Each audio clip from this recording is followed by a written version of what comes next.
Hello, and welcome to Decorating Pages. I am your host, Kim Wanup, and I hope many of you, if any, checked out Dr. Odyssey this past week. If not, you can check it out again on Thursday night, ABC at 9, because it's what I've been working on and what I've been talking about for the last couple months.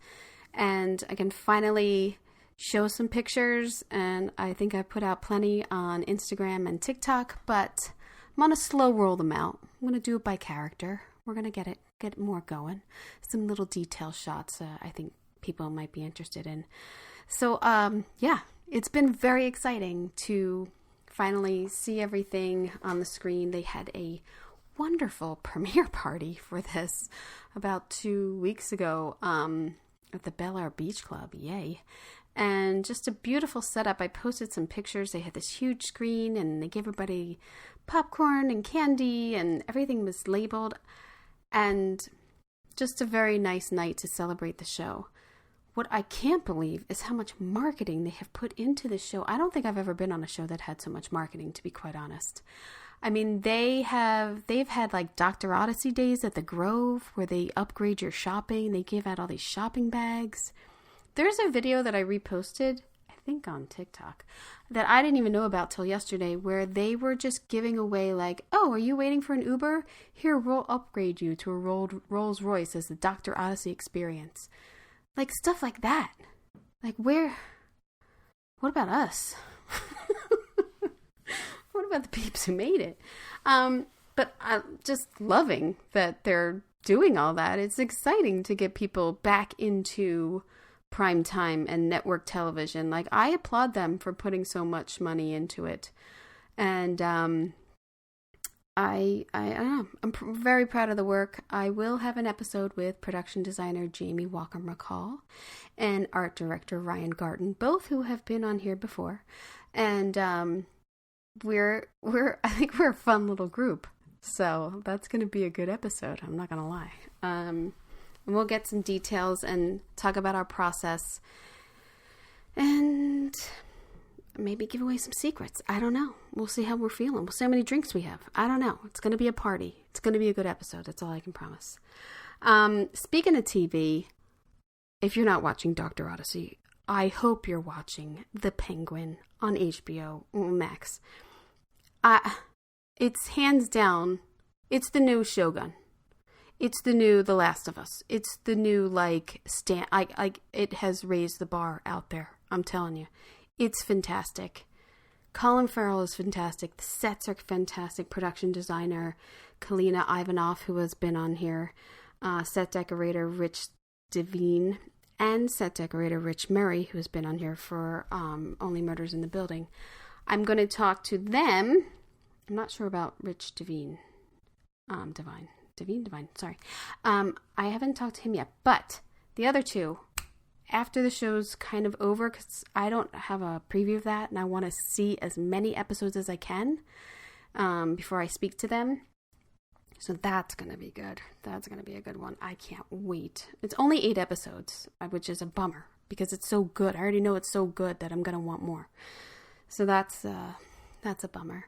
What else am I watching? Sister Wives. People. Sister Wives.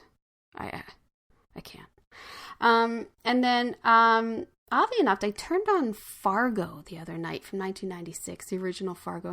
I know if you listen to this, I love the series. The original movie is always good. And I think I'm not alone in when you go to put the TV on and you want to watch something but you don't know what, it takes forever now to pick what you want, because you got to go into this app. What's on here? And I seen all this shit. All right, let me go over here. Oh, yeah, I don't want to get into that. And then, okay, well, what's on this app? Let me just go through it. I'll tell you what, a treasure trove of classic movies I've never heard of, really just amazing things. And as I'm going through the production design nominated films that I'm trying to get through my list, a lot of them are on Tubi. Tubi is kind of where it's at, people. They have so many movies that just bring a smile to my face, like odd 80s movies that I've seen a million times and just classics that I've never seen, and it's all free. Tubi. Anyway, so I couldn't pick what to watch. And so I was like, oh, I'll throw Fargo on. Fargo holds up to a T. Fargo is a perfect movie. All of the performances are fantastic. You actually believe you're listening to these people in Minnesota. It's fantastic. And production designed by Richard Hendricks, and Laurie Gaffin was the set decorator. It's just great. It's just the vernacular of that town and the wardrobe. She's pregnant, like the bird stamps. It's all great. It just holds up. So if you can't find anything to watch, throw Fargo on. I remember how good it is. A movie I had not seen that was on the production design Oscar list was 1936 Romeo and Juliet, starring Leslie Howard, who's Ashley from Gone with the Wind, and Miss Norma Shearer, and directed by George Cukor, and production designed by the great Cedric Gibbons. So, tour de force there. I'm watching it, and the sets are gigantic, and Verona, and they rebuilt the thing outside in Culver City, and they use all of these white walls, but get so many, like, different values and shadow, and it's gorgeous, right? Then I'm like, wait a minute, how old is Leslie Howard in this? Leslie Howard's like, I think it was like 42, and Norma Shearer's like 35 or something. Like, they're the oldest Romeo and Juliet I've ever seen. But it works. I mean, it's still Shakespeare, and it's still good. There's a Barrymore in there, and it's still good. But the sets are fantastic. So if you're looking to look at some great sets from 1936, I would recommend Romeo and Juliet. So yeah. What else? I'm going to remind you, if you have not subscribed to the YouTube channel, please do. I'm putting a lot of effort into making all the videos for this podcast so you can look at everyone's work while we're talking about it. I hope I'm getting a little bit better, that I'm not excluding people who are just listening when we're describing some of the pictures we're looking at. I'm trying to be very verbal about the visuals that we're looking at. I'm trying. And please subscribe on Spotify, YouTube, wherever you're listening to this. And please give a little shout out, give a little comment, give a little rating. Please. That would be very nice of you. Episode, I am thrilled to once again be talking to the brilliant production designer Mark Scruton, who takes us behind the scenes of his phenomenal work on this soon-to-be, I am sure, classic film, Beetlejuice Beetlejuice. Mark delves into the creative process and gives us a behind-the-scenes look at how he brought Tim Burton's whimsical yet eerie world to life. From rebuilding the iconic Maitlands house to the vibrant, dull, it's actually more dull atmosphere of the Neitherworld. Mark shares the challenges he had, the inspirations from architecture, and his design philosophies from the original Beetlejuice that I'm sure will turn this into a timeless classic. He has really fascinating insights into his designs for memorable sets like The Lost and Found, the dry cleaning set, Beetlejuice's office, Soul Train, and more. We talk about it all. It's always a delight to talk to him. You can see his sketches, some renderings, and some final set pictures that show his complete design process on the YouTube video that I'm posting. And also, get excited to see his next project, Wednesday, Season 2, coming up on Netflix soon. So it was just great to talk to him again, and seeing this picture, honestly, I love Beetlejuice. I think this is kind of the only film that I have been looking forward to all year long. And seeing it in the theater, it's just goosebumps. It's just awesome, and it's goosebumps. I think they did a fantastic job with the script. It's not boring. It gives you enough nostalgia of the first one, but moves the story along. So yeah, I'm a big fan. Sorry. So I hope you enjoy.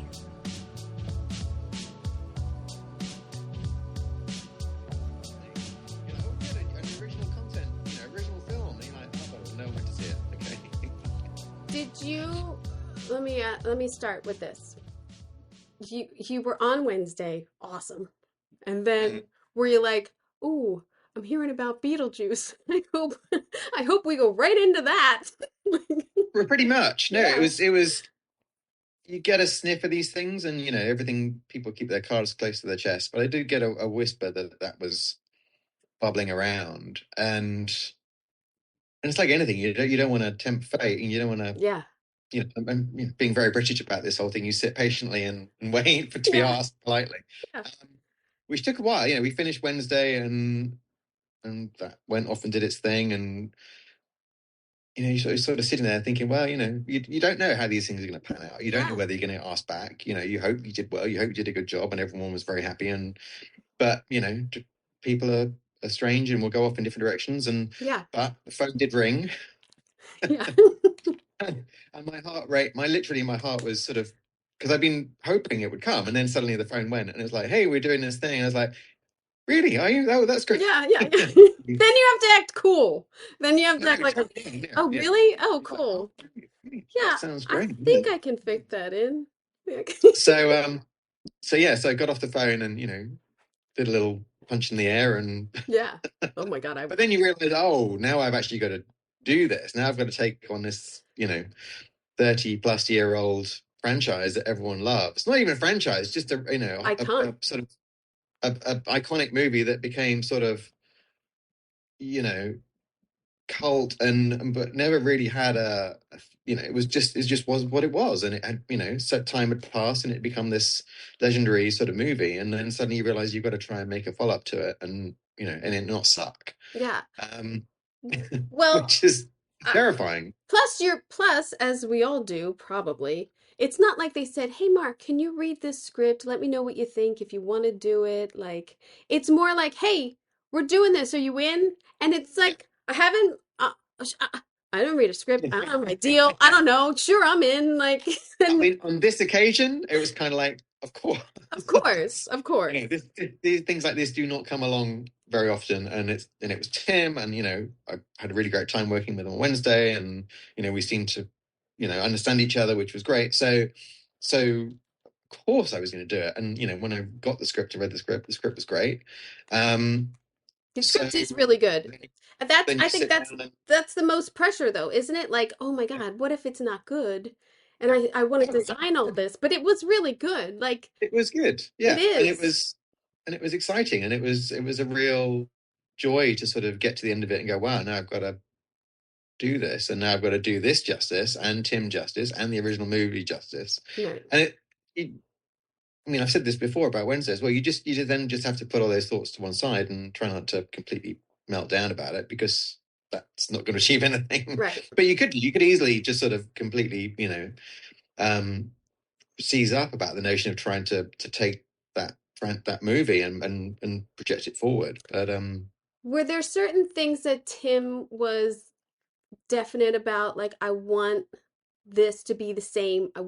We should do this different, or we should expand on this. Were there certain things? I mean, obviously the house, but well, it's tricky, isn't it? I mean, we sat down. It was a little while before I actually got to sit with Tim and discuss it, and we sort of sat in his kitchen and just sort of spitballed a few ideas with it. And I think you could tell he was as nervous as I was about actually taking that leap into doing this. I think the reality of actually, for him particularly, because he'd been trying to get a sequel off the ground over the years, mm, it kept maybe happening and not, and maybe happening and not. But now it kind of was, and you could see we were both like, huh, now we've got to do this. um,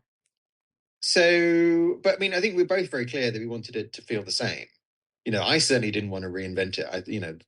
The joy of that movie is that sort of theatrical, handmade, sort of avant-garde quality to it. And if yeah, you tried to reinvent that, you're going to fail. And I get so cross with a lot of franchises where they, come along years later and take all the things that were good about it, yeah, toss them out the window.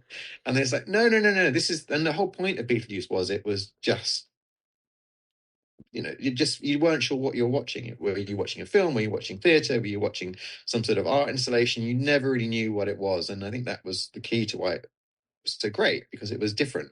So So I was very keen, and obviously Tim was as well when we talked about it, that should be the same. Of course, things have improved, and you can do better things with different effects, and Right. you have got computer graphics if you need them, but we didn't want to do that really. You know, working with him on Wednesday, we understood each other that he likes real environments. Mm.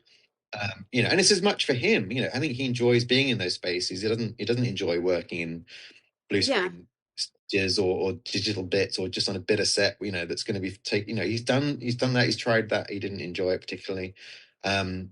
He's like me. You enjoy being in those worlds. There's no point in not having them to play around in. So that was the starting point, and then I went away and just sort of designed a couple of sets. A couple of key ones that I thought were going to set the tone for everything else, and came back. He actually wouldn't look at them for a while. He was sort of very reticent, I think, literally because he didn't want to face up to what the reality was. Here are actual sets we have to commit to, and Right. but in the end, he did, and we moved forward, and he liked pretty much everything I was doing at that point, which was a relief, because Yeah.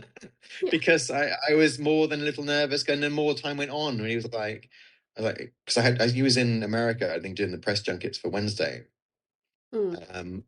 and I sent over one of the sets, and I kept sort of getting in contact, going, "Has Tim looked at anything? Did he know any feedback?" No. Okay. And as time goes on, you're more and more sort of anxious about these things, but no, he looked at them and it was fine, and we liked the direction we're going in, and we just sort of just charged at it, because actually once that nice little lull before the storm of me and a couple of concept artists sort of I have some of your concept art to show. So you beautiful. sort of then suddenly you're actually at it, and then you realize that you've got 12 weeks till we shoot, because one of the things about the show, it was for what would be expected to be a tentpole movie, it didn't have a massive budget. It was under 100 million. And we had 12 weeks to prep it and 9 weeks to shoot it. Wow. I really It thought was, you'd have more time. Really no, thought. well, so did I. Because you went back to the original town, correct? Well, yes, but that came a bit later. So the first script actually that I read, it didn't have an awful lot happen at the house or the town. There was a bit of something in the, like a flyby in the town, and then there was an establisher of the house, and everything else happened in the house. Mm. And actually, in the script, Winter River had grown into this bigger, hippified sort of town. It wasn't the original town anyway. So it was like, well, and given our budget and our time, we were like, well, okay, we'll build a bit of the house in London. We'll find a nice hill. We'll build a bit of the house. We'll then do a digital map painting to finish it off, and then we'll find another town that can be Winter River, because it just didn't. Right. It was scripted in such a way that the original stuff wasn't relevant, and we didn't have the money all the time. And then the rewrite came in sort of halfway through prep, and suddenly the house was massively prevalent, and the town was back to the way it was. And I was like, well, this isn't going to work the way we thought we might have to do it.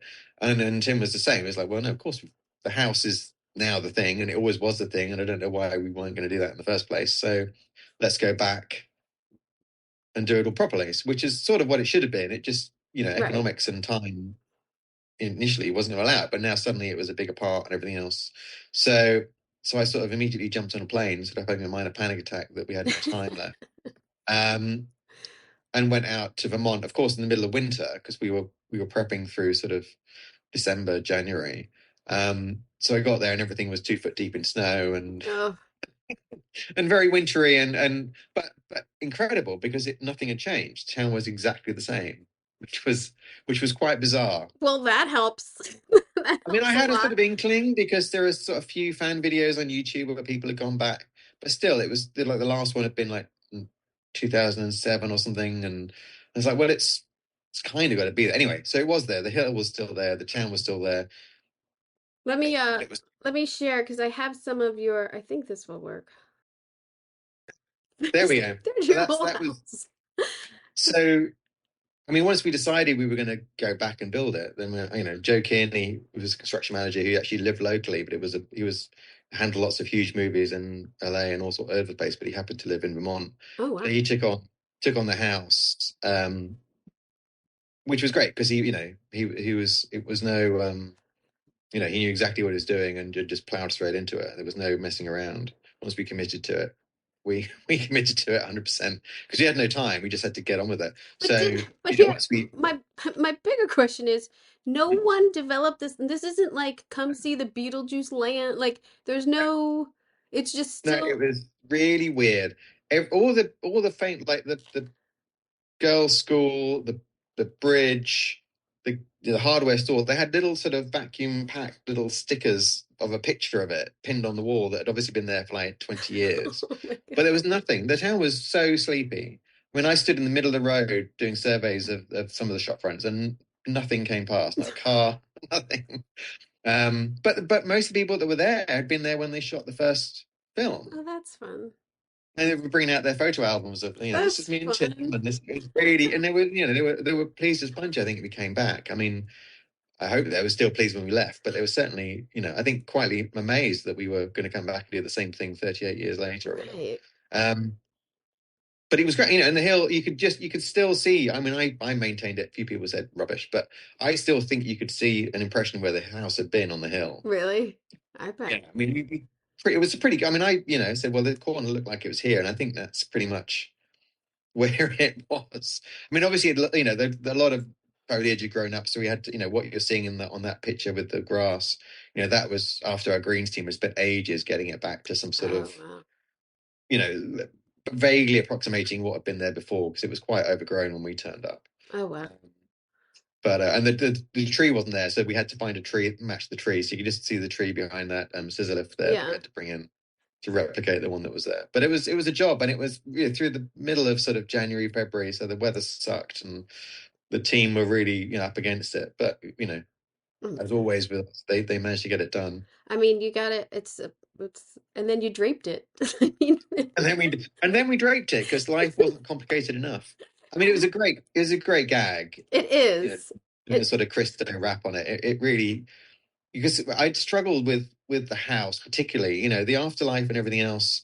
I found a lot easier to design than the house in and the the house. interior because they were so amazing. And then it was like they'd done both extremes. So they'd done the country chintz and they'd done the full postmodern, 80s Yeah. craze with it. And it's like, well, where do you go with it now? How do you make the house something different that isn't just trying to copy it? And I sort of wrestled with it a bit, and so did Tim, because it's like, well, have they gone to town with it? Does it have a swimming pool? Is it all sort of, super super designer, sort of upscale? Because they sort of referred to it in one script that it was their sort of holiday residence from their New York, Mm.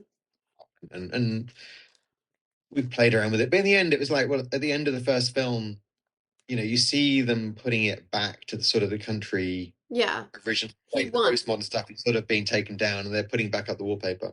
Yeah, he So we thought, won, okay, and fine. yeah. Sort of, it was, we just had to project the story forward. It's like, okay, so they do that, they respect it for X number of years. Then the Maitlands move on, for a technicality or whatever it is. So then Delia's back to having his house, and then so what was fashionable at that point, and trying to just give it the story. And then in the end, it was like, well, okay, that sort of house in that sort of area with those sort of people, they probably decided it was really super cool to do a huge restoration project on it and Mm. restore it back to its original colonial thing in that sort of high end, everything, every little handle is sort of super expensive and Right.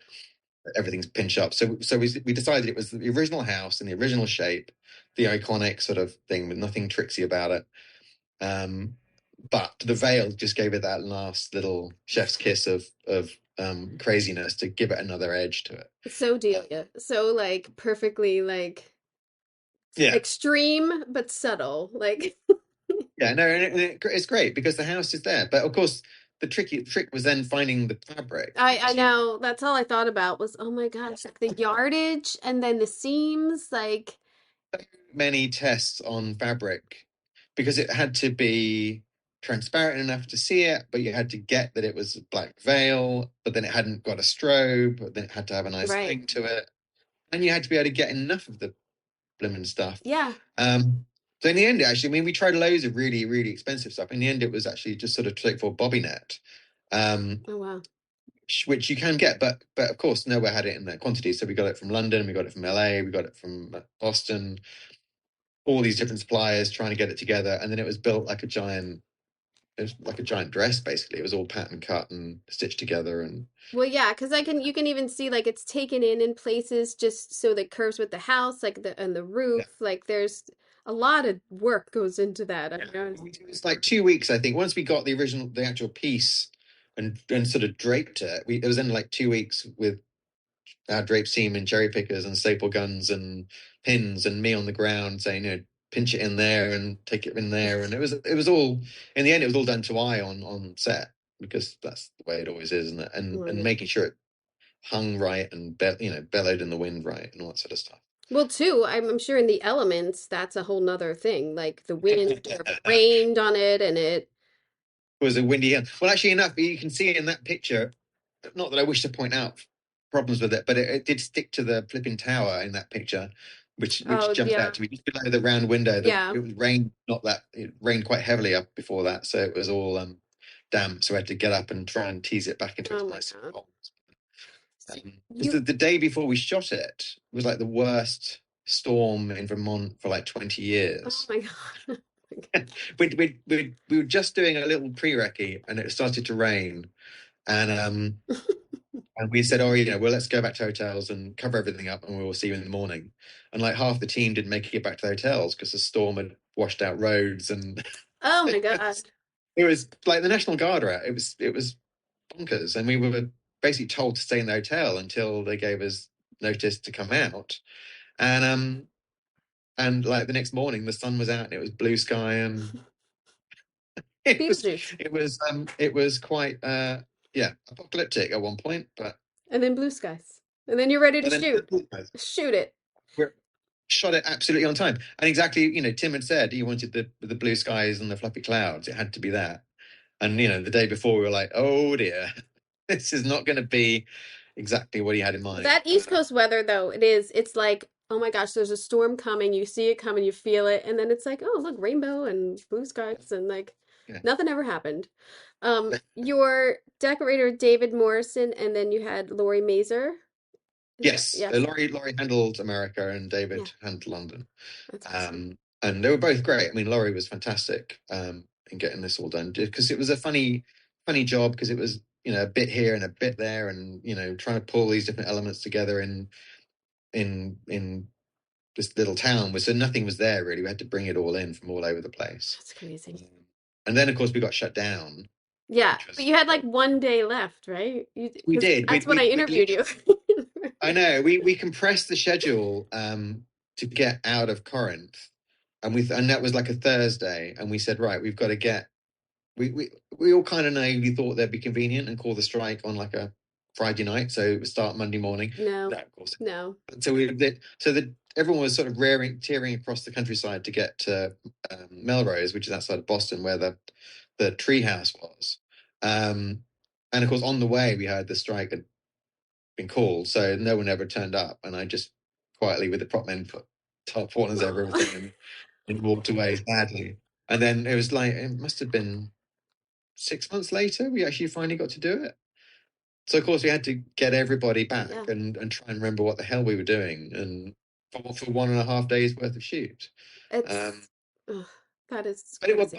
I have to say, it was great from a point of view, because not only had everything aged, so the tree looked fantastic because it had weathered in and moss Oh, had grown, worked out. but also it was meant to be autumn. We were meant to be Halloween, Right. and we were going to shoot in the middle of summer, so we were going to have to color all the leaves, and we were trying to put on Halloween. We actually shot it. It was one day after Halloween, I think. So it was absolutely perfect from our point of view. It was a pain in the backside, But it worked out. I mean, it worked out. Yes, how was it recreating this model? Were there plans available, or did you have to really go like survey stuff or like make it or was watch the movie a million times?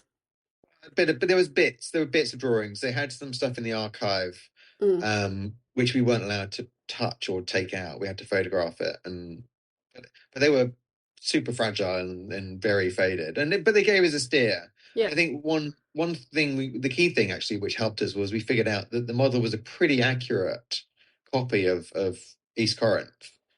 Oh, They'd moved a few buildings around, but it was pretty accurate. So once we surveyed all the buildings in East Corinth, we could then just scale them down to the model and then figure it out like that. So we weren't sort of completely making it up, but we did have to watch the film a lot.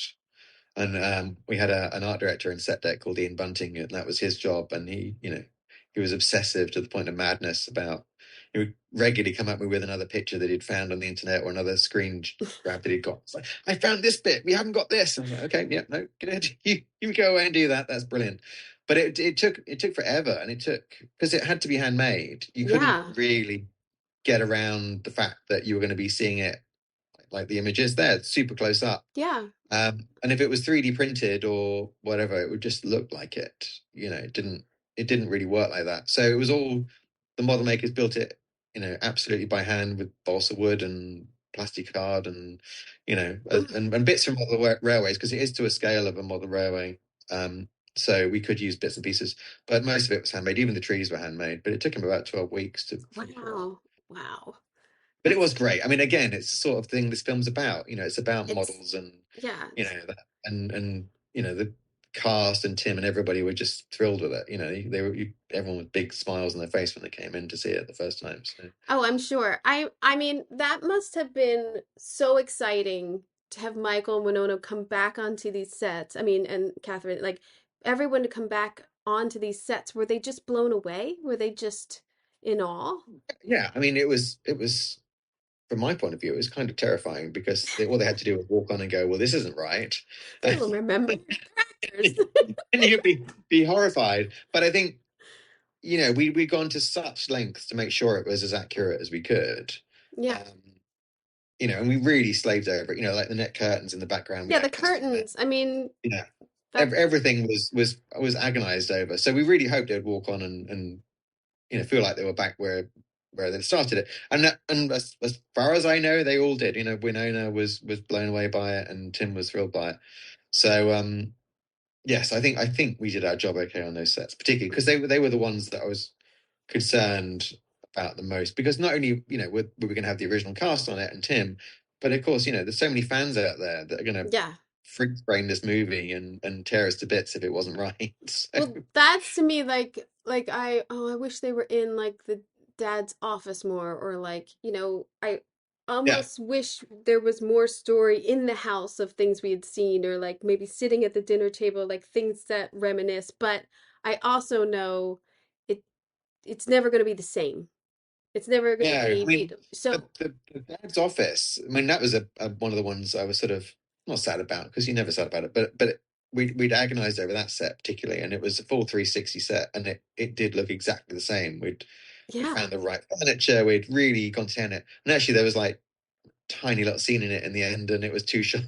I So you know. never for it, but it was good. It was a good set. I was pleased with that one. Yeah, it's gorgeous. I That mean, was one of the ones those horrible sets that sit on the schedule and just keep getting punted down. oh, It's going to be Tuesday afternoon. Oh, it's going to be next week. Oh, actually, we need to change it. So it was like, it sat there for sort of 6 weeks before anyone came and gave it some love. But poor office. never mind. Now this, I believe, is a concept art, and then her sitting in in the Yes, waiting room. I mean, the waiting room also is another iconic yes. sort of look, and And we did the same. Went to the same lengths with that, and that was, part of the problem for my decorating team, for David and all the guys and girls there. It was just nothing. Everything that in that set particularly was sort of thrift story tat right. of the best kind, but it was Oh, that it was not stuff you're just going to find lying around, and you couldn't, but it had to be the same. So it was all model made, and it was all drawn from studying the pictures and trying to fathom out the proportions of things and how because that was a struggle for the set deck team particularly because they couldn't find anything that was the same. I mean, funny enough, the grey chair, sort of with a weird angled back, right. David found a chair like it on eBay, but even that wasn't the same, and it was like 10 quid. So we got it in and just sort of hacked it to bits and reupholstered it and cut the angles in. But it kind of had the same vibe, but nothing was the same. The only problem we did have was the paintings on the walls, and this is such a niche problem for set deck and art department, But was the original when the original film was done, no one really cared about clearance. right. Um, Because so why no not? one had, no, well, it wasn't a thing. So no Right. one had the first idea who painted those pictures, where they'd come from, and then certainly nobody had the time to, try and figure out who they were. I mean, we tried, but no one knew where they'd come from, and nobody, they probably picked them up in a whatever. No one knew the story of it. So, and boringly and bizarrely, we couldn't copy them. So, But so we had to sort of do paintings in the style of, which was fine in the end. But no, it it's was sort of good. annoying that we'd gone to such length to make everything else exactly the same, and we couldn't copy the artwork. But it's all so collectively together. That doesn't, yeah. Like our pictures It was just one of those annoyances for me. I think in the end, nobody else really noticed. sorry, I But it moved was, there's that um up top. Now I moved our pictures. There, that chair I believe you're talking about. yes, yeah, Yeah. Yeah. it's yeah, it was a strong. Well, all the lamps, I think, particularly were. We had a potter come in, and they were all proper. Your paint team is amazing too. I mean, the textures on the walls, and I mean, I'm gonna guess that this floor is painted. It's not like, is Well, it? so Is there's two it? stories. So the texture on the wall was a particular one because obviously that was quite prevalent in the first film, and we had to try and figure out how they'd done it because it's weird. The more you study it, the more texture you find in it, and the more Well, like this. detail. Oops. Yeah, and the sort of this weird sort of pot marks. There you go. Yeah. And it took the plasterers a long time to get to a method of doing it, which was, I mean, I don't know how they did it originally, and I don't think, I mean, there might be somebody out there that could put their hand up and go, I did it, and it was like this, but we didn't have them there. But in the end, it was like they had to put a really wet plaster on it, and then the team literally had bags of sand, and they were throwing handfuls of sand at it in small handfuls, big handfuls, little bits, Oh, just skimming it in, and then you'd have to let the whole thing dry.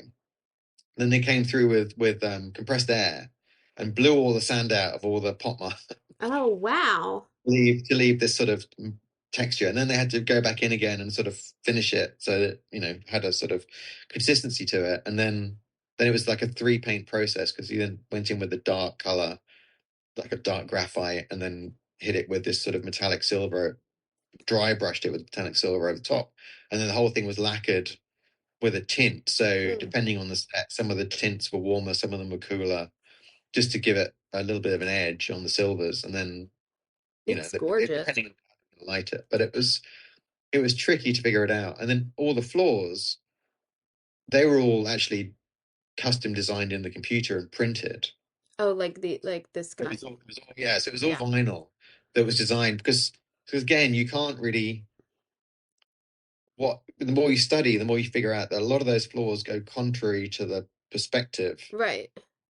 So like again, and you didn't really see it in the film, but actually the break of the floor in the waiting room is quite dramatic. You really are walking uphill when you go from one corner to the other.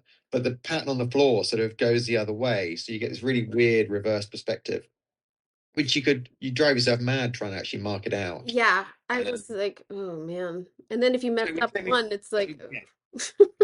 It's a head scrambler, and of course we had loads of these sets, and we really decided to play around with it and push the limits of what we could do. So you could model it and apply the flaws and see what they were doing in the computer to see how the perspectives worked and how you could make it oh, fit the shapes nicely, I which we just, did. My graphics team, Lisa, my graphic designer Lisa Williams, she did a great oh, job in it's sort of fantastic. crunching that all up, which was a bit of a nightmare for her because they, getting those vinyls printed into the build schedules and getting them in. And then they were all hand finished. So painters then went back in and aged them, and we cut out individual tiles. So some of them were missing, and there's a lot of work to get it not looking like they were printed. It doesn't look like it's printed at all to me. I mean, it's, No, no, which was the print obviously yeah. had a grain and a hand finished quality to it, and then I'm, the painters aged it. I didn't notice until just now that that's mirror on the floor, right? Yes. I Wow. use lots of mirror actually. It's great fun mirror with sets like that. You can really go to town because no Yeah. one had the clue what's going on anyway. So you stick No. another piece of mirror in, and it would regularly, as the guys were building, and we would be, you know, getting close to the finish, I'd be like, oh, it's a shame you couldn't do that bit. Hey, let's stick an 8-foot piece of mirror there, and suddenly you had God. another load of We're looking at a picture of like a hallway with the doors are askew, and then the stairs come down awkwardly, and they come into a mirror, which yeah, I honestly, not until just now, thought it was just painted like that, and now I'm seeing that it's a mirror. So it's yeah. And if you caught amazing. it from certain angles, it did look like it went off down to infinity Yeah. because it's staircase sort of wrapped around it. And I have a feeling, is that one? I think there might be one to the right under the archway as well. I think that's actually a mirror reflecting another part of the set. Oh, yeah. Wow. I mean, and again, just to go back to that wall texture, I've seen wall texture go very wrong, and even in Mm, this photo of the set, like not really lit, it still looks mm. fantastic. I mean, that's a hell of a process, but it works. It's No, they did a gorgeous. great job. And then once the plasterers, there was like 3 or 4 plasterers that knew the process well. And it was like, that was their job then basically to just roll that out across all the sets. But no, I think this is one of my shots just before Yeah, it was lit or anything else. But as you say, it really held up. It was yeah, good. And it was, that's great.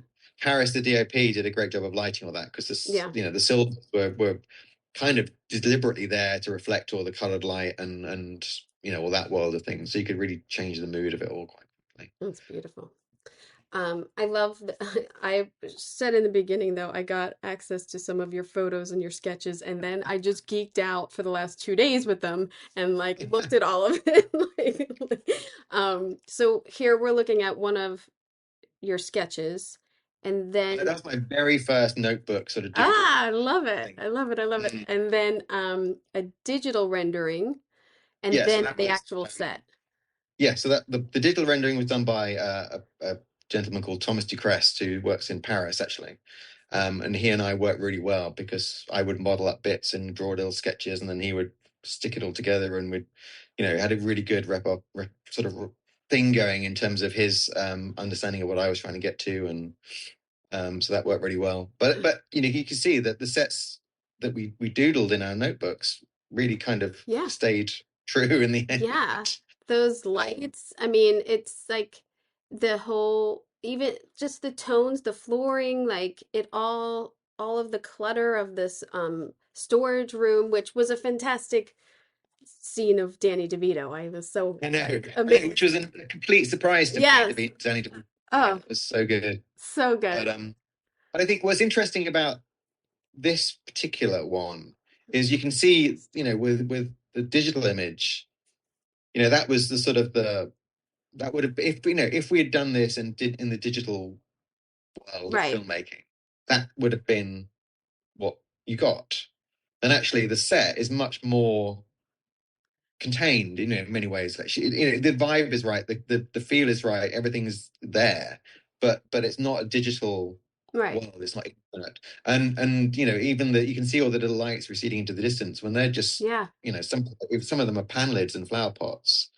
We just found all the sort of objects that diminished. Yeah. So they're like 6 inches apart from each other in the back. And then you can see again, there's 2 big mirrors there, which they're not lined up properly, but when they're on big pivots, so I you could think I line them have it. up, I think I have it. Where did I tilt them to the camera. It was quite a small set actually.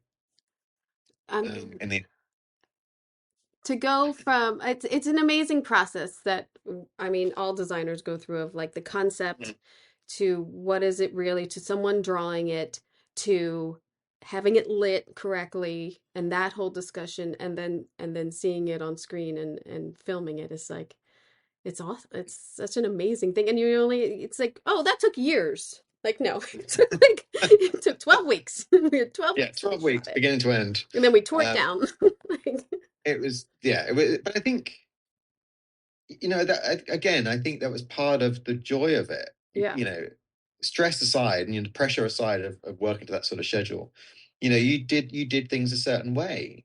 You couldn't languish in sort of endless revisions or you know Yeah. spend 6 weeks drawing a set because and then you had to cut your cloth accordingly. It's a trite statement, but you did. But it kind of gives you that creative process where we haven't got time to do this. We can't do that. Yeah. How do we get into this sort of box? Um, and then I think that drove the look of the film, which was, what drove the original look in many ways as well. I think creativity comes out of those constraints Yeah. sometimes. Yeah. Again, I love the floor. I mean, the flooring is so That was much fun. fun. Yeah. That was it had to look. My brief to the painters was the middle bit had to look like Danny DeVito had been sort of buffing it for the last 100 years, Yeah. but only that bit. So everything else sort of is just rank, and then just that middle bit of shine running through Yeah. it. Perfect. That's a lot of dressing there. I've done storage rooms. It's a lot of dressing. A lot of dressing and a lot of stuff in there. A lot of jokes in that storeroom that you completely miss because there's all Oh, sorts of jars with hands in and trunks with sort of fingers sticking out and oh. We need close-ups. We need that. I know, I know. We Yeah, need this director's is fun. cut. I need a director's cut. I need a they should do a production designer's cut is what they should do, and it's all wides and then like Yes. decorator cut with all details. Yeah, exactly. Yeah, big wide shots, then lots of little macro detail Yeah. with just gentle music playing over the top. That's what we need in life. That's what we need. Now, this is your concept drawing for Beetlejuice's office, correct? Yes.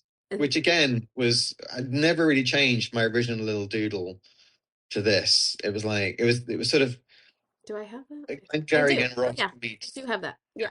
There you go. So that was my first notebook sketch, and then Thomas and I worked it up into the sort of 3D render, and then it turned into the physical set. Um, W- but it was, yeah. I mean, I say it didn't really alter. It just wanted this sort of. I mean, it was always billed as the boiler room, but I melded the idea of it being a real boiler room with the Glengarry Glen Ross sort of high pressure sales environment. Um, What was your influence for having these big air or the air filter like vents? These huge yes, vents.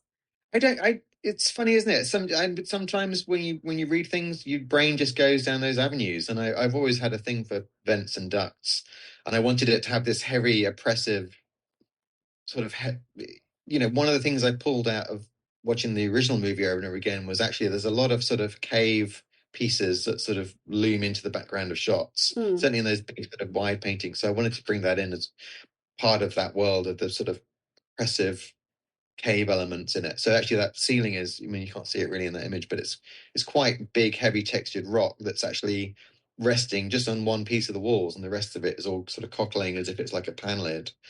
And I just wanted all these pipes coming out and as if they were, you know, coming sort of through the gaps in the Right. ceiling. So it was, I don't know, it's just again, sometimes when you doodle these ideas become prevalent, and they definitely became prevalent. But how awesome of a job to be like, I want it like when you have this freedom, because there's not there, I mean, you have constraints of this Yeah. is our world, this is our look, but you have this freedom to be able to be like, well, why wouldn't I'm thinking this and this is what it is and this is like From my point of view, it was an absolute dream because you just can just imagine and you just draw and think, yeah, what, how can it be? And I mean, there was so lots of things thrown in the bin from my head, but in the end, you just want to try and push the limit. And I mean, the thing with all these sets, I was conscious I didn't want people to get bored of them. Because you could just repeat yourself a lot in the underworld because it's that sort of, oh yes, it's a textured wall and it's a wonky floor and yes, of course, those are the sort of bones of the rules. But then you had to try and make each room different and yeah, interesting and, you know, give it a whole its own individual spin. So you had, this room with the huge vents and those big sort of warped windows to the yeah. side, and then like Jackson's police precinct. I watched Oh, yeah. loads of 80s cop shows to sort of get to that and try and take an 80s cop show, and it's like, how would that work in the underworld? And so you try and give each little set its own character, but apply all the rules that you've set up with the textured finishes and the warping and the distorting and everything else. I love the blinds. The blinds for like a cop, like 2-inch metal blinds for cop show. Done. Yeah. Like Well, you say that, but it gave my decorating team, my prop team, such a hard time because the windows are all over the place and they don't oh, hang properly. So they all had to be cut and custom oh, pinned. yeah. So like three prop men spent days pinning them all because the walls actually angled Oh, so it forward. would bow out. And it's a distorted window and it's a distorted top, so they don't hang properly. So they all had to be custom cut and made, and they had wires rather than string in them, so they didn't bow. And Oh, no. See that? Everything's a nightmare for set deck. it was not popular when they were doing those. I do love this little, I love that you put Beetlejuice like up a little higher. You know, he's the Yeah, manager. He's got to be up looking down at all the people. And then that beautiful the windows behind the glass behind him, the texture and everything and all yeah, no, it was so much fun, and you could just, I mean, I think you never want to overdo it, and I think that's very much Tim as well. He's not one to just chuck every trick at it all. So I think once you had your hooks, that was it. But still, it was fun to just get into the details and go wild. And world. certainly that set was a lot of fun. And just the dressing, that image with the different phones and everything. Yeah. It was the first Underworld set we did, and we sort of overdressed that table, almost expecting that Tim and Michael would come in and sort of choose some bits they liked, and take some bits away, and of course everything stayed. That's a win. That's a win. It was a total win. It was a total win. Right down to the red bat phone under the cake cloche. Put under there as a little nod to Batman, which stayed on as well. Perfect. Perfect. I love that detail shot made me so happy. But all of the layering in the underworld too, and that constant thought of like these people have been here for like millenniums and like thousands of years. It's far too much fun when you get into all that. Yeah, the The layering. graphics team and the decorators just had such fun, and we'd regularly just laugh and laugh and laugh as we were dressing it, and just getting sillier. Have a great idea, and then you'd run up and we should do this, and come back with some ridiculous murder file that no one was ever going to see. You had a rendering picture of his office there, and it was like Lethal Weapon posters and like he loved old cop movies and like No, he the was posters, fantastic. Willem Dafoe was fantastic. those three film posters that are up there. The graphics team did about 8 or 9 of those. They're all Frank Hardballer's sort of greatest movies, and they were just hilarious. Tim literally couldn't choose ones to have the hero one because they were just so funny. We did this great photo shoot with him in this long black leather trench coat, and Willem Dafoe putting all these crazy poses. It was just hilarious. Oh, he's great. I love him. He's such a great actor. Very awesome, and he was very, it was very cool as well on set. He was just Oh, that's great. genuinely decent bloke. You could tell. I thought one of the fantastic is the dry cleaner set. And it's not in for very long, but No, it's very impactful, I thought. no, it was cool. Another one where you draw stuff and then they let you build it, which is quite. Which It always is amazed me. He was like, "Oh, you can let me do this, okay?" So we got this amazing dry cleaners rail. I think we brought it in from Canada, and then just built a giant roller coaster of it, basically, and it was all on one big loop. So you could just send it round and round and round on this sort of spiral as it went up. And that was another one where we had loads of fun with the details. So all the costumes and all the clothes on the rails are all from people that have died in various unpleasant ways. So there you are. you never see any of it, but there's all sorts. There's army uniforms with big holes in them. Oh my God. There's just every Just form of blood on all unpleasant death. It was hilarious. But then that was a classic art department conundrum when the name of the dry cleaners changed in the script like 2 days before we shot it, and all those plastic bags with the clothes had branding on. Oh, you went to all that trouble to do the detail. I know. So we had to take them all. Oh, that is a bummer, man. But we couldn't leave the branding on because it had changed. But I think there might have been a clearance conflict or something. See, clearance once again getting in our way. Always. Bless them. But we've been in trouble with that. Bless them. They're gonna end up in the waiting room. Yes. Yeah, even the fish tank was fun. We actually found a plastic skeleton of a fish and some in some joke shop, I think, and put it in the fish tank. Oh my gosh. We Now, chuckled to ourselves we did it.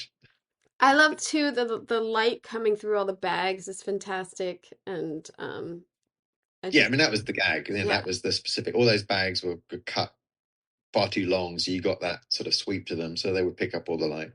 And actually, the scene was meant to be a bit more. You say it doesn't appear much, yes, because there was meant to be a scene where actually Dolores stitches her dress together. Oh, So I think in the film now, she just picks one off the shelf right. and touches it. It's black. She made But actually, yeah. was meant to be a whole little montage of her with the sewing machine, and she sort of makes it, and it's sort of made out of bits of fabric, a little bit like Sally out of Nightmare Before Oh yeah. Christmas, but the time and it didn't really move the story along. So it was just in the end, it was like she's got the dress and off we go. But it's still a fun set. Oh yeah. That's probably one of my favorites. Actually, that one I I really I I mean, I don't know. For me, even like just what before I saw your pictures, I was like, that's a cool set.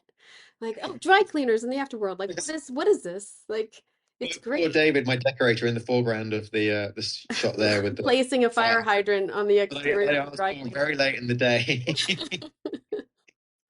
Yeah. But, had one, so that was good. And then again, love seeing it lit and then like reflections of neons and like that there's other things going on, that we're not Yeah. seeing and it's just I mean, it was all about the lighting in those sets, really, and getting the reflections and getting the kick off everything and the glow. I mean, that was sort of the definition between the underworld and the real world. Apart from all the distortion, everything else was, the palette in the real world was very monotone. Even though we had the autumn colors and everything else, it was very yeah. all the colors we'd chosen were very flat. We had these pops of scarlet, red, and everything else, which was sort of taken through from the first film that they'd done that sort of bland colors, but then vibrant little red pops. And it was a little bit like a sort of vintage comic book movie where they would just have a flash of color on a black and white page. That was the idea of that. And then you go into the super saturated, underworld, and it's just Yeah. completely discombobulating and vibrant, and everything kicks and reflects and bounces um and it's meant to have that contrast, Yeah. and the sets are designed to do that. So It's wonderful. It visually just like keeps you on track too. You're going back and forth with the color palette for the viewer. yeah, Here are your drawings for the tunnel, the the Soul sky. Train tunnel Yeah, platform, and a concept drawing. And they were. Yeah, that was a tough one because that had to be really I, hard yeah, no, you because I don't have know. the You train here. I also have all these pictures of you guys making the train, which is unbelievable. totally just throw away. Oh, what should we do? Let's get a New York subway train and make it look like a skull and have it drive through. Yeah, I mean, it was again. When you write this stuff, I think people then forget you've actually got to do it. yeah, yeah. Writers don't. And I think Yeah, there was initially a conversation. It's like, oh yeah, we can just go to a real subway station, can't we? And it's like, nah, not really, no, because not with it's the those light underworld. fixtures. We can't like. Exactly, no. Sadly, those light fixtures didn't make it into the final set, but I know. I don't think I uh, have a wide. I don't think I have a wide of that, but I had this. But yeah, those are great too. But I have to sidebar. Like sometimes when you do the concept drawings, and it's like, oh, those lights don't exist. Like and you're like, no, man, some guy just no. drew this up. I can't just. We would have to make them. We could make them, but like, They were one of the times I failed actually those lights because I really loved them. They were from a reference picture of like a Russian oligarch's mm, sort of 1970s seaside mansion. He had the swimming pool with those lights over the top of it, and I just absolutely loved them. So I painstakingly made them the Eva that did this illustration at the bottom, um, made her model them up and drop them in, and for whatever reason, Tim did not like them. So oh, he liked everything else. He odd, did not like those lights, so we changed them. odd, Tim. I know it's very, but I Disagree think with that's you it's there, but interesting. Yeah, it's interesting with Tim. Sometimes it'll be a little detail that he yeah. really no, I don't like that. Everything else is great, but that's got to go. I Okay. mean, modeling the train had to be, I mean, that's no small feat. And then, and then, I mean, the staircase and then having the choreography of the dancers and, working with that in the set and making sure they had enough. Yeah, they really hated me for that set. Well, they shouldn't. It looked fantastic, and they looked great dancing on it. So They were very good about it, the choreographers, but the dancers, obviously not one single set you can see on that image. None of them are straight, none of them are even, and they had all these 70s platform right. heels trying to do this choreographed dance down it, Those platforms. which to their credit, they absolutely nailed it. Yeah. But people were regularly tripping over them. I didn't realize the lifts were different. Everything's, and they're not none of And the none of them are the treads. same. None of them are the same. Yes, I mean the construction team weren't thrilled building them either, but such is what we were trying to create. It was important, But and you can then see all. at a certain point, you're like, well, is it wrong? Like, you know what I Yeah, mean? well, I mean that's definitely one of the things with this film and a lot of these films where it's literally out of your head. Yeah. You really have to stick with your guns about it. Right, right. Is it wrong that Yeah. that one's Yeah. shorter, even though I drew it long? Is this, have I lost my mind? Is Yeah. this right? I'm gonna Should make we them do it? redo the whole thing because, Yeah. and you And are. even the tiles on the back wall, the subway tiles on there, they're all, not one of those is the same. Yeah. They're all wibbly wobbly, wonky shapes. Yeah. So yes, it was fun, but not fun at the same time. Everybody. And then this set, I just thought, I mean, the set, it's the check-in. Is it the check-in? Yeah. It's a Classical like passport passport. interaction. Yeah. Yes. Which was Tim's sort of, I would say homage, but it's not homage. It's basically he hates airport like customs where you've got to have those horrible snakes of everybody lining up for hours to get their passport stamp. That's one of his pet hates. So this was his sort of nod to that. But you hardly see it in the film actually, which is a It's shame. quick. But It is. That's what I was gonna say. It's like this huge set that was pretty quick. mm. But But I think it's funny. It was. I mean, I designed it when it had a bit of a bigger part originally, and mm, it sort of made not more sense, but it just there was more in it. yeah. Um, and then it got cut back, and then I think there was a move at that point. They were like, well, we don't need this big set anymore. We can, let's cut it down or get rid of it or make it smaller or whatever else. And actually, I think a few of us sat down and were like, do you know what? There's not many moments in the film where it goes big. Right. It sort of almost was nice that it didn't do it for very long, but you just did have that moment where you had a grandeur, more space to be in, but it was also nice that it was kind of throwaway. It was like we did this huge thing, but we're just going to shoot it in 2 ways and then move on. What was your influence there for the gold? Is that supposed to be like souls? Like, is that special? Because Again, it was a little bit of more of a story point, but actually all through the sets of the underworld, there's the pneumatic oh yeah, tubes. right. Oh right. So that's meant to be where they all come together in one big sort of pulsating, I don't know, sort of jugular running through the middle of the set. And then they all had to go off, and each one of those little windows had the tube coming out the bottom of them. Right. Which was the idea. And it was meant to be sort of wildly impossible, that there's some bit of it's hugely inflated, then it goes down to a tiny bit and then bulges out, sort of much more sinewy and muscular than anything you could really do with those golds. But it's really a lot of movement, like with how it's lit and everything. It's just there's such movement in that piece. Yeah. I mean, it was meant to be a big sort of sculptural statement running through the middle of it, which it was, and it was all polysculpted. That in the end, the polysculptors did a fantastic job of making that work. But it was a fun set. I mean, the filing cabinets alone drove my art directors mad. I'm sure. Did they number? They're all numbered and alphabetized. So like yes, of course they are. Yes. And then the traditional sort of attic set. I know. I had to throw this in because I just loved like the age of this, and that you don't quite catch on, and then you think like, well, teenagers' rooms are kind of like this, and then the whole plot opens up and you're like, oh, that's why it looks like that. But I love the layering of this and the aging and those such pretty dainty windows that you have there. It's such a pretty set.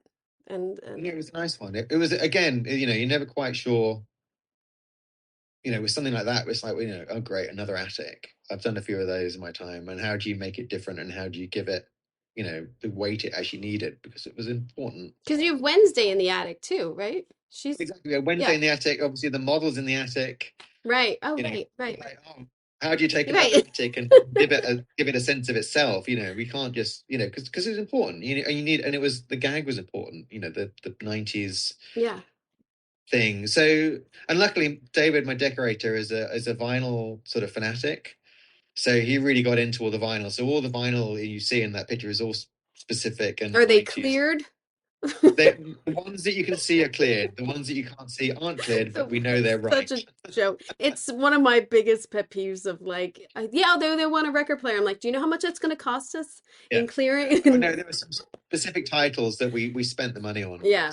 Yeah. It's interesting because getting the music right, there was some music called out in the script, which actually Tim didn't want, so that went out the window. And then we had to get to getting anybody to actually tell you what their preference in music is always tricky. And Tim's quite specific about music. But then Jenna actually helped us. She came up with a playlist that she thought would be appropriate as well. So it was a mishmash of everyone's musical taste. But luckily, we all had similar tastes, so that was fine. Oh, wow, But it was great. It was, and we made up a bunch of bands as well, just for our own, right. I think, and it was again, we had a lot of fun. David, particularly, my decorator, had a lot of fun doing that set. He really That's enjoyed fun. it. I kept having to pull him out and tell him to go and do some of the other ones because he was enjoying himself too much. What was your favorite set? Uh, but probably like I was saying, the dry cleaners. I think just because it was one of the first I drew, and it kind of stayed true to it, and it was just a fun set to go in with all the cycling Yeah. sort of clothes going around on the rails. I mean, there's so many of them, and you forget them. I mean, if we haven't even discussed the church interior I for know. MacArthur. I know. I only like an hour with you. I mean, we could do. I'm telling you, you gotta do your own commentary at the. That's how design Yeah, I should mean, it was be. very dense. It was a very dense film, and we didn't, You think, 68 sets, I read. You had 68. yeah, at You must least, have had yeah. more. I was like 68 seems light. That doesn't seem right. I think my total was 77, Yeah. but it includes some of the locations and bits and pieces. And Next years and no. there was all sorts of little vignette stuff as well that we sort of had to shoehorn in because we only had 4 stages. So I would regularly shoehorn a little vignette, like all the flashbacks, sort of 1300 Mm. plague pits and all that sort of stuff, but like little stage, like scenic sets built in the corner. They could only really from one angle because otherwise you were looking at the Right. back or something. But they were probably one of my favorites because they were quite satisfying because you couldn't see what they were going to look like until you set the camera up and look through the lens. Then Right. right, it does all line up and it does look like a plague pit. We did it. Why wouldn't it? But yeah, and how often do you get to do a 12-foot high wedding cake with a tiny cloud over it? I know. And then I saw some pictures too where you had real pieces of cake there and I was like, Yeah, is that real cake? They used real cake? That the seems like cake was a disaster actually. cakes are Not always a intentionally, disaster. but Cakes are not fun. the script pages came in, and Tim had sort of talked us through the finale, and then the script came in. It was like it's a 12-foot cake, and then William Dafoe comes through the window and falls face first into the cake, and the cake collapses, and it was like, oh boy. So we built the cakes in cake. They were real cakes. We had Which is internal tremendously heavy. It's really, tremendously heavy yeah. and difficult to work with, and it wants to collapse. And so I think half of it was sort of fake, and then the one half was real cake. But he had to have repeats of it because he was going to fall through it multiple times and and it was all going to be great. And then due to cast illness, the whole sequence was rescheduled. So we were due to shoot it, and then that morning they were like, "Oh no, can't do that. We're going to reschedule it because one of the cast members is ill." So it was punted 3 weeks down the Oh my God, that's such a waste schedule. of money. It's Oh, so so the cakes expensive. just sort of sat there. Maybe it wasn't 3 weeks. Maybe it was less than that. No, I'm exaggerating. But basically, the cake sat there for long enough for them to turn to concrete, and we hadn't realised it turned to concrete. So when William Dafoe jumped through the window, it was like jumping into a sort of rock. Ooh. So we had to very, very rapidly cut out a big section, and we sent our buyers off to all the supermarkets to buy every tin of shaving foam they could possibly find. And we were literally hollowing out the cakes with our hands and pumping shaving foam into it and then putting it back together again for take 2. Oh my God, that's hysterical. With a very unimpressed Tim Burton watching on as we were doing it. But needless to say, it worked the second time, and it was all very minty. But See, it worked out. See that it works out. yes, typical day at work on the Beetlejuice set. There's nothing worse than like, okay, what are we gonna do? Okay, we came up with a solution. It's not great, but we're gonna do it.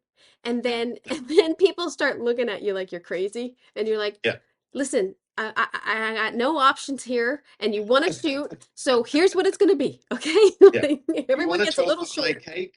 Yeah.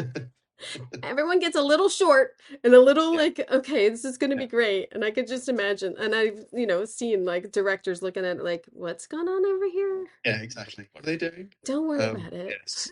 Never mind. It sort of worked, but it's a good story. It's a good story. And it looked great in the film. So Yeah, kudos. It worked. yeah, yeah, yeah, exactly. So, So good film. Beetlejuice, when does that come out? You may well ask. I mean, it took 38 years to Yeah, get this all really. together. I don't know. I mean, as much as I think of a fan as anyone and you love it, you're almost like, you're afraid when they do these things that it's not going to be good. And thank God this It one would, was. it would have to be something amazing, I think. Yeah. I think everyone, Tim would have to just, come up with something more left field, I think. You couldn't, and this was great because it was a continuation and it really took the story forward, but it felt the same, and it dug into the nostalgia of the first one, but it carried it along, and I think you bought into that. I did anyway. I think Yeah. I Oh, was yeah. really pleased with the fact that it wasn't repeating itself, but it felt the same, which I think was important. Yeah. You couldn't do that again for a third one. You'd have to do something more radical, I think. Otherwise, it would just be same old now. I think this went so well. I think another one would have to be radically different. Well, So, I think Lydia, certainly I don't know anything about another one. So well, I'm just gonna pitch Beetlejuice dies and Lydia takes over as Beetlejuice. there you go. Yeah, no, I mean, yeah, it's You never know. certainly. I think anything. I mean, I still like the original plan where they were going to go to Hawaii and take on a hotel and be haunted by the Easter Island statue. Oh, that would be. Was that what? Is that why it was called Blue Hawaii? Yeah, All but your drums? the fact that every time we did a Zoom call with Tim, in his office, he's got a big poster for Blue Hawaii over his Oh, badge, well, which is a Elvis Presley movie. right. Because I was looking, because the first time I looked at one of the drawings, it said Blue Hawaii, and I was like, is that the name of the set? That makes no sense. And then I was like, oh, it's on every drawing. It's like, oh, that's their code name. Yeah, and actually there was going to be a scene on a desert island that got cut out as well. Oh, another set. See that? Another set. We didn't do that one. Nearly did that one. All right. Well, thank you. I could talk to you forever. I swear to God, I could.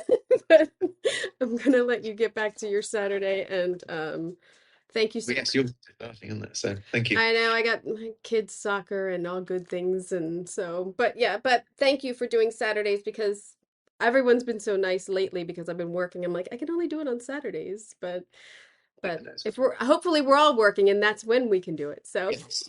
It worked out really well for me, so that's perfect. So thank you very much for having me on. oh yeah, thank you. And I look forward to Wednesday, of course, and I can't wait to watch Beetlejuice again because seeing it once was honestly not enough. It does take repeat viewing, definitely. I mean, I normally don't like watching films that I've done more than once because then you notice the mistakes. But actually, I noticed lots of things I'd forgotten about this time, so that was good. Oh, it's fantastic. Congratulations. It's beautiful. It's perfectly a tribute and new at the same time. It really is. It really is brings the viewer back. So thank you for that. Right, because that was the brief we had, so that was perfect. Oh, good. Good. Excellent. Yeah. Well, very good talking to you again. Yeah, great to talk to you. And I'm probably gonna.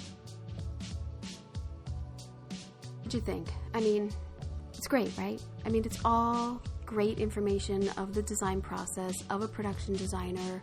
How hard to take over such a staple, iconic film character and move it along and move the story with design. It's just great. I mean, I hope that you've seen the film, and I really hope you check out the video that I have. I also broke it up into little videos if you're like can't watch the whole thing, by sets. So you can just pick your favorite set and look at it. And I'll be releasing them day by day. So you'll have to wait for those. But the long one you can do today. But yeah, Mark is great. So easy to talk to and very descriptive of his work, which is always great on a podcast.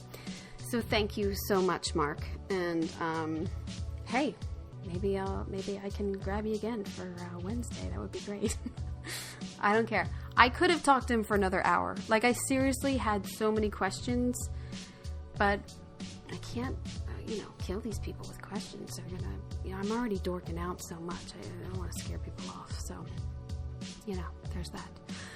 So, thank you again, Mark. That was awesome, thrilling for me, and I hope anyone else who's a Beetlejuice fan.